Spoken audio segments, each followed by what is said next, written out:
Because I saw like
What are you reading?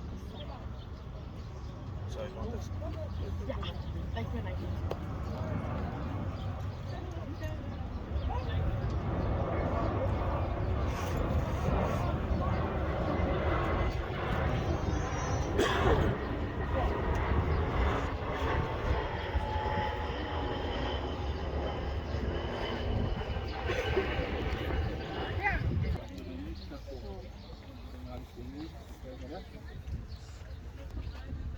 Ia o te mua I whaatalofa whawhelo I atu le suafa mani malo tātou ali I o Yesu Keriso le Nazareta.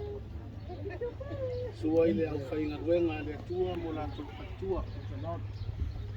E whaptofoi se whawhelo ai mas whaatalofa I lau sunga le porsami whatu ia se amese o pa I o le kainga. Atalofa foi tātou kālesia. Ia le atua.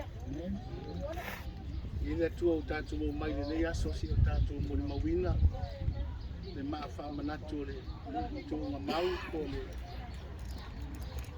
whale apitanga whale larolangi o le tina ia Siaunofo ia e tatonu ia o le atu inatu le avanoa le sunga toina ia lutelu iwe ia nā te taitaia I tātou se talo o na tātou amatai lea.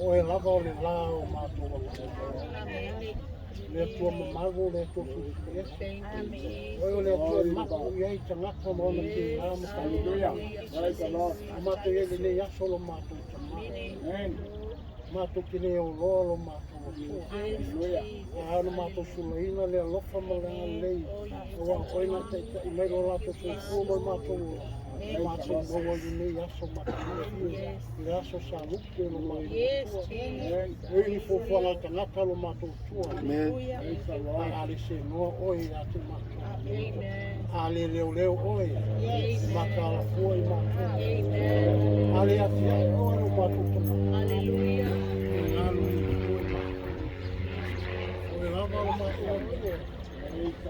matou ke malo le sia matou e le neta matano fio le sunga taita e sauninga ai se au ona lo matou neta au matou mo mawina lo matano fio lo matou mai se sunga ao mai se tina matama e se no falo lo matou o le tua fa matou o le tua fa mai senga o pa matou mana tunatu mafutanga o mabailo matou tu ani tafu o te lalanga o mai le mafutanga no le lefa mo lo matou o tai fo matou filai e sa fa pinam o fai malanga mai le ea lo matou o no le lefa mo lo tala le neta matou tu watu di anga le leio la fio le tua o fa uma le tua fa matou o le manusi el tangata o vai haleluya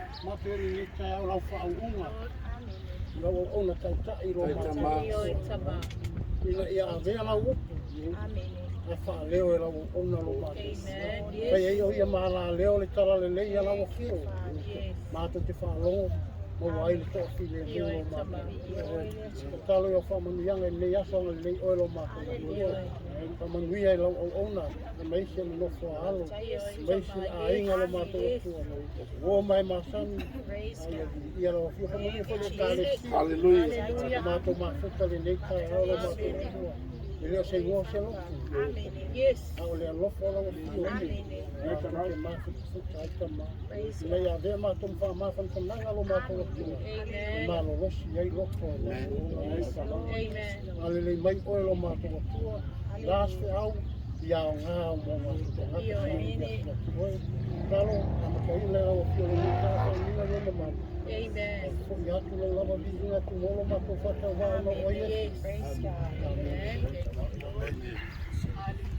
O tātou potu mai le nei aso.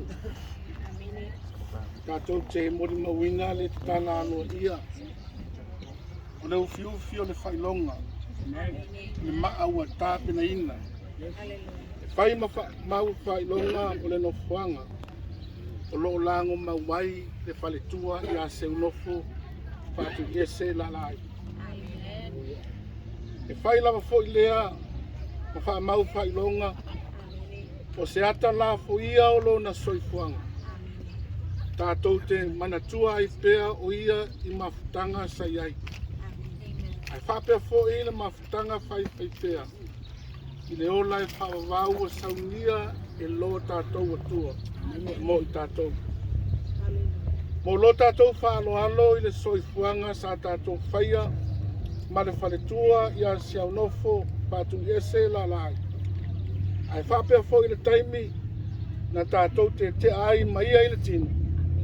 Se i o tātou whiwhile e mu mai mo sina taimi pupu. Tātou te toi tō manatu ai i lona soifuanga. Sa mafuta ai ma i tātou i le lalolangi nei.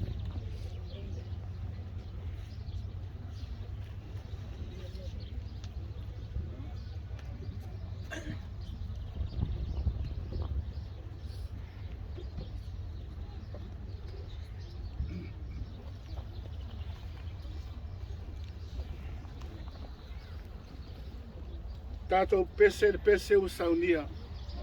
O e olo malama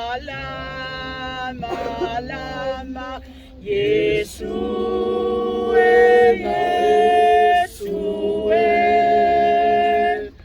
o e olela olo uanganga Yesu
Tawina sina upu mai la fionga pa ia.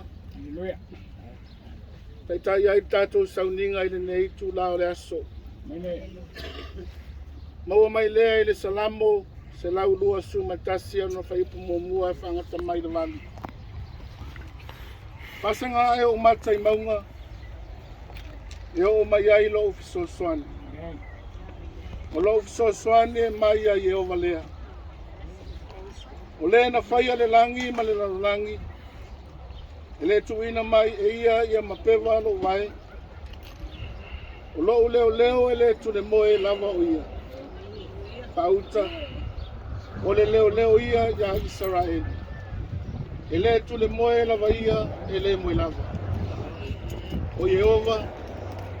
O lo leo lava ia o Yehova. O lo polo lea i lo tu tau. E le taia oe le la i le ao po le masina i le po. E leo Yehova i a te oe i mea le anga umalava.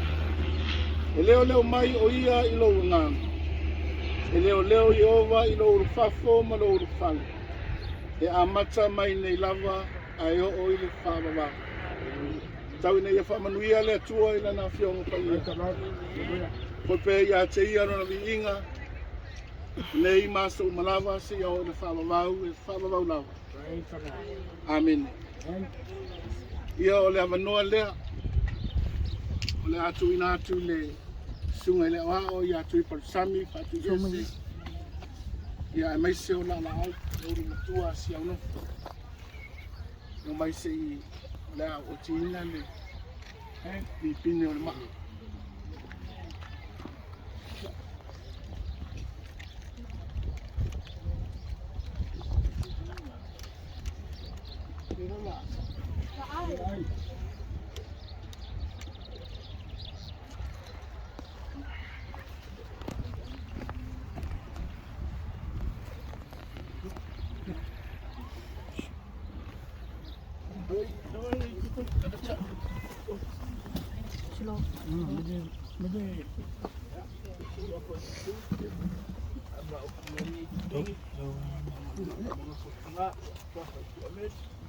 Awe sa pati le tu anei.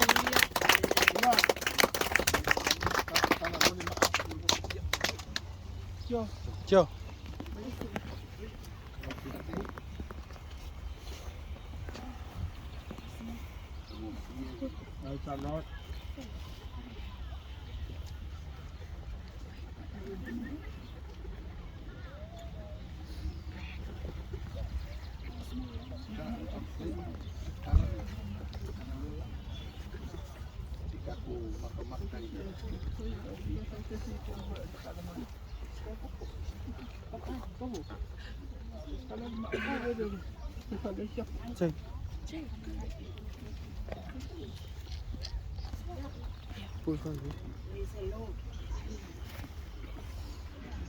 Tui.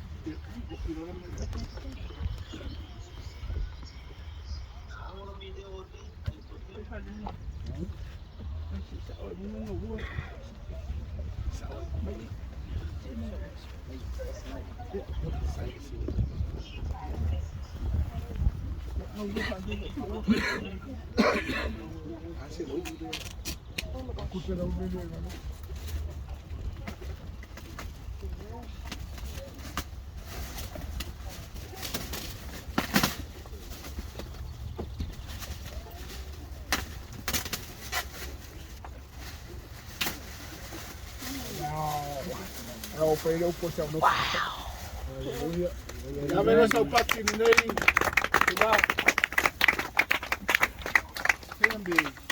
Ni ia ole atu na tu leva no le ia me ole wi le a tu palusami atu ese ia o ia le ole a ia faita wina mai upu lo ia.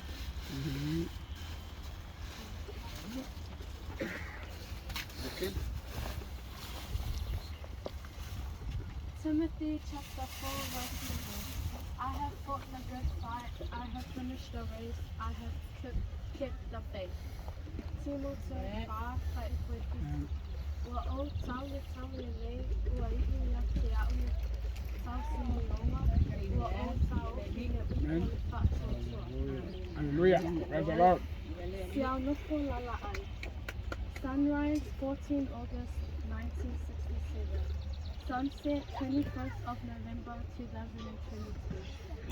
Tolu leo ane ta ukimo mo sai upo wha. Ai so fia e sili lene. Kia o whaalonga o sa vale la o whanau i le upumoni. Amen. Dearly loved wife of Tuipalusami Fatu Estela Laai. Beloved mother to Laalaai, Esau, Jacopo, and Ula, Ritio, and May. Beloved grandmother of J2 Estela Laalaai and Richie. Your lives were a blessing. Your memories are treasured. You are loved beyond words and missed beyond measure. Love always from all your families. Your love will forever live in our hearts. Amen. Ave sapati. Ia, ai le whapaiaina le ma. O le awanoa lea e tuina atu le sunga. Ia wao ia Tuipalusami Fatu Esi. Ia sana nasi whamatalanga lea.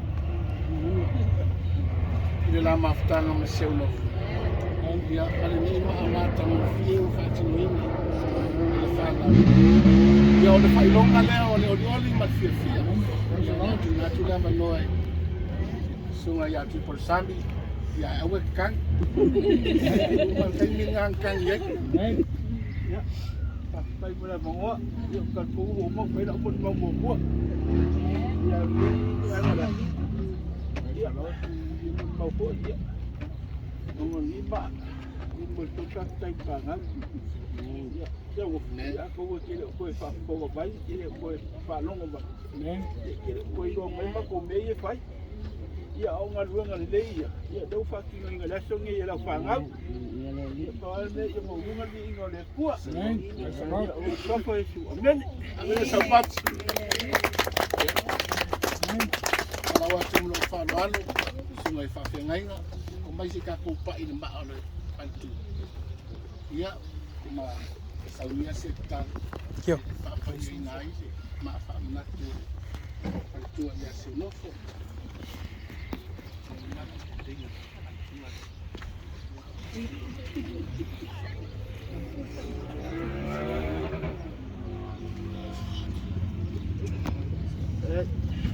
Tatu talo, talo.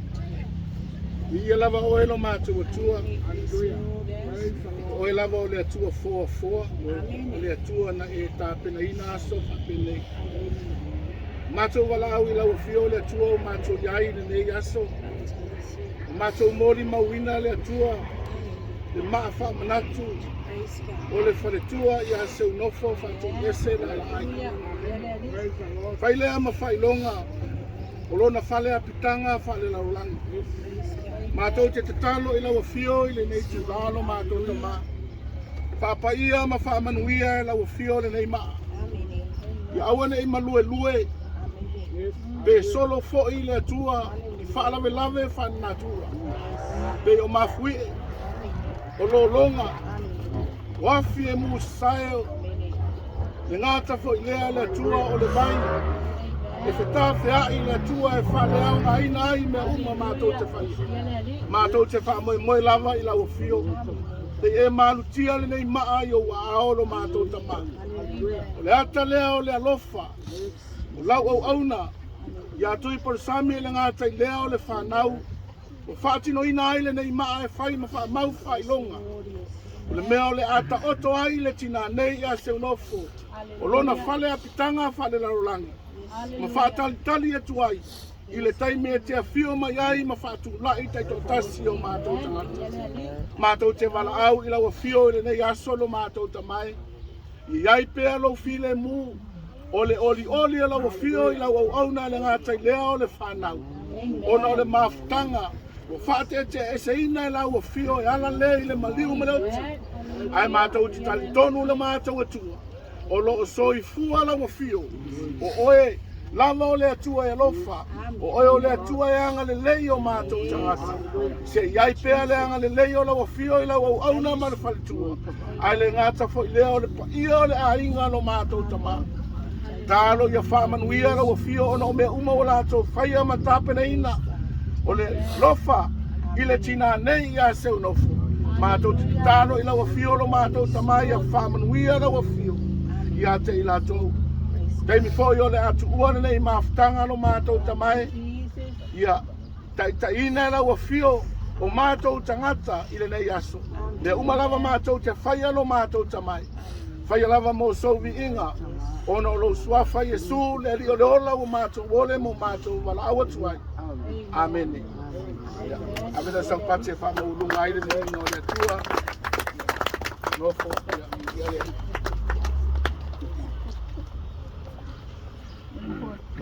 Mai lava sina upu le ai. Mole amo moyo le yaso. Wa fio e le tua na ia te. Ai le mea sa feta lai mai ai ia te. Ona fatule e ia kopo le failonga i le mea na feta lai mai ai o ia te. O le failonga maa. Na ia lilingi fo i ona lunga. Le taulanga i mea einu, ma lilingi i ai le suau. Aleluia. Woti fo i rasela, watanu i le ala i e farata, o pete le ema fo i lea. Fatu e Iakopo le failonga i lona tunga mau. O le failonga lea o le tunga mau o rasela, ua o mai lava i nei lona po. Haleluia. Ia e talitonu. Aleluia. Ia o le maa. Ele o se mea na whaia se manatu o se tangata o se whaife agu. O le mea sa whaia e tangata pa ia o le atua. Le maa lea na whaia i Iakopo whai mai na nifo le maa na alunga ai ma whai ma maa whailonga. Le whailoa ai o le whale o le atua sa mua iai.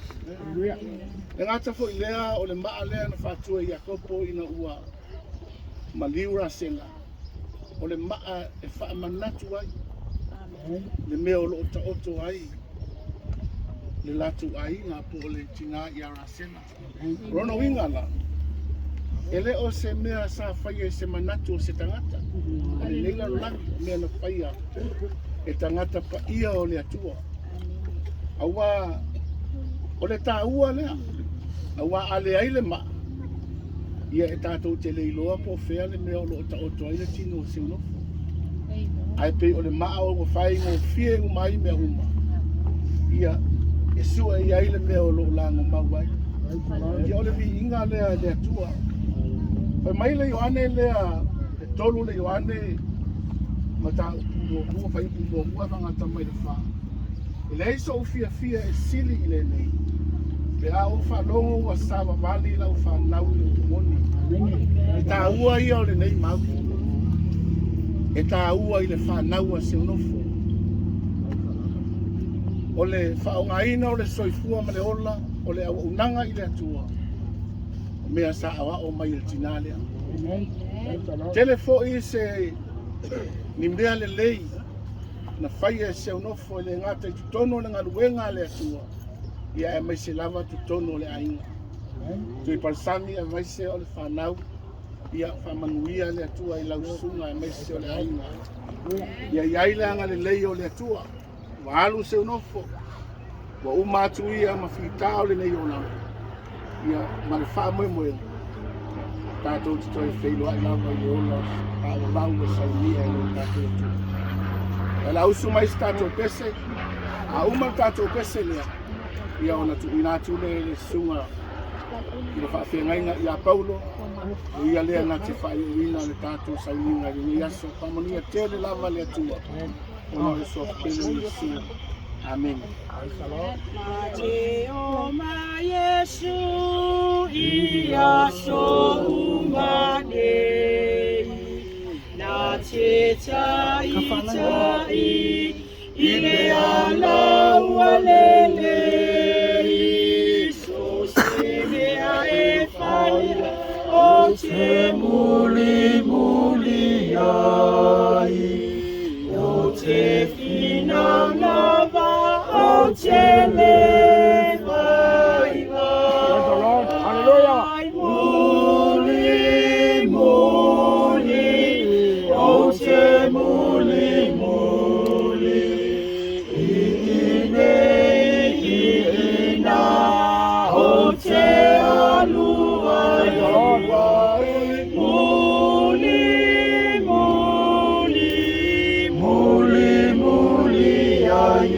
Yesu, so se mea e whaia, ma te whātasia. E lau le leile ala, pe ui le ngawa, se ala whaingo fie, pe se ala whaingata. O te le fefe lama, o te le mata uai. O Yesu le ali ina teta, si mai muli muli, o te muli muli. Ine ina, o te muli muli, o te muli muli. So se mea e whaia, ma te whātasia.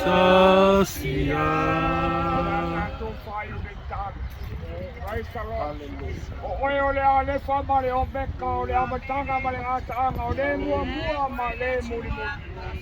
O oe le tua dai tai pai ne soi fua mo le mātou ora. E soi fua lau o auna te tai a te o filo mo le whai tua. Ai mai se le pa ia o le ka le sia le tua. Ai mai se fua le ta mai a whatu ese mo le no whaano. Au auna mo whai tua ai mai se o ta maa matina o uso ma tua whaafine. O whae nau mai o mafuta mai mātou te mori maunoina. Nei aso tau e mātou o le aso fia o Siaunofo. Mātou kai tōtu le tualo mātou tawai. O fua ma aia leo le moni ma le whamaoni o le aropa. O le mai ma le whanau. Mino e lopo natu le tele o tuke rālia. Awa lunga ia la tō le aropa. Aro le tualo mātou tawai. Whapanuia lau o auna ia te upilo ma le whaitua. Maua sola aua whina ano, au wai ngā ruenga le tua, peo nei whiwhinia ma lau ina o la ua. La te tau kiko mwhanga nau mā moe, ile mana, nā koitua lau ngā. Ia whoi koe la uma o ta nepo au au, nā kona. A mai mai tua uto uto whawhina mai lo ngā nunue ni ngā ruenga. A tu te tonu ka mā. Keo le lotu ele koe, leo ngā ruenga. Ai mana mia le mātou wora whamao. Ma mia foi de tua le ona ya lutenu ba fa ko ya. Ma mia foi ka mama tua ki dama tua hosto ba tua fa fine. Oi ma so un faio de mori ma fa tasi la leo la ufio. Ya la ga ngega fa tito. Ele ga sa io ma so fu fanga le tua ma so talo la ufio. Fa ba nuia mai ma so ma tanga. A tai me la ma so tua de ele ma so na no fanga ma so fai ma tu tama. E ui lawa ta wale saudia ni palang. Alo iai lawa li fili mai ki aporo fa peo na whasalari. Tānu ta maa pui na lobo kia wa sau ina whatasi mātou le mana lo toto Yesu tonu ta wale munua te. Tau nui nisu i e pero whamautu iai. I ia laufia. Fu whanga por kalame nei aso. I ai langa iofi. Ai foi se ta maa. O la whapeo le tulai o ia nei aso. I whanga na ina lo whonga. E ala i fu whanga por. A uma sema mātou te whaia, o na mātou whapea I whanea, o I mātou lawa nea wauna nea ngā.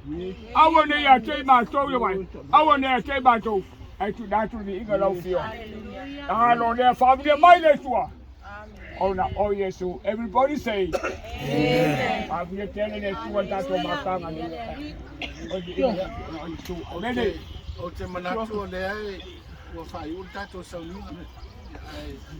Manu o mawalu ua manu. Ia,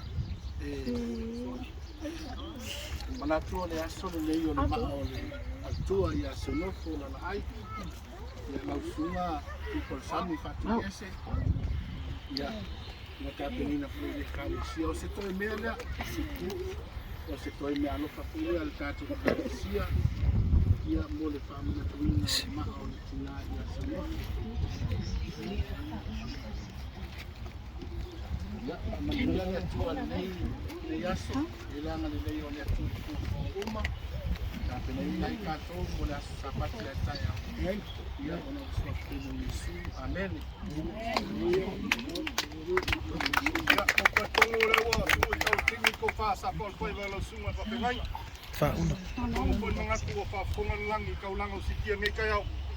Yo lo ku foi fola ka me pe yo se fa pe po le polo I pongo. No como nanga. Yo le nga ka la inga ngai. Ya foi bala uria ka pa singas. Yo ve yo lo ngai le fa ka wa foi fola ka mon mole ole ko fa ya ku pa sami. Ya nga ka foi lo la inga po mole ko ma ko fa malo ma ko pa tai. Eu ia aquele cocongo ngai as. Ya ma ko lava o alfa ko ngai ainga. Ele fa manga ka ko ngai paula mak fam klanga ma ke bala ko fa lo sunga pa ka ko ke ia wai taka ko happy days. Ole itulai. Sulua. A ko sulua fa mo ta do te pa ta do te a foi. Pai tama tanga. Ia langa le so ngai le so io Siaunofo. Tau ana fa umale. Ia ona toi fa umale ta tu fa talanga mo muli ora fa talanga le. Ia lo famia le tua. Ia. Sei.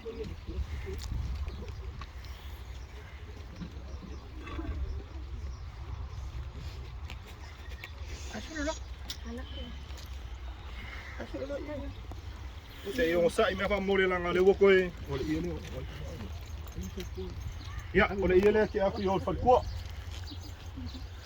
Kai. Kai lava. Ya tu mema. Ya, pas patole. Ya, mo ko ngai na matua mangai. Che, move. Ai se o misi aku fa mole bala yo. Ya, paso solo pro lo matua fa mole.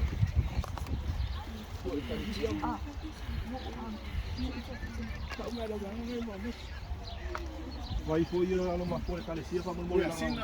Ya, okay, fa mole la. Ya lo makua.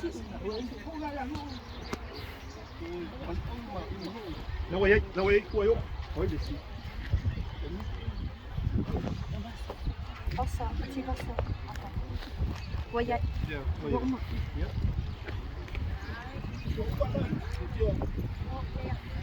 Ja, per come le ma pure vai ma. Ka ko fe lo ayo fa le ka pi ngene uri pa mole.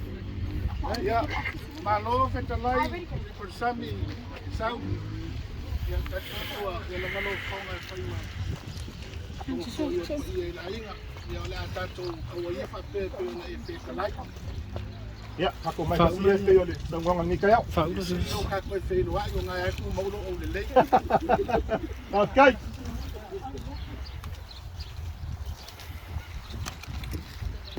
Se una.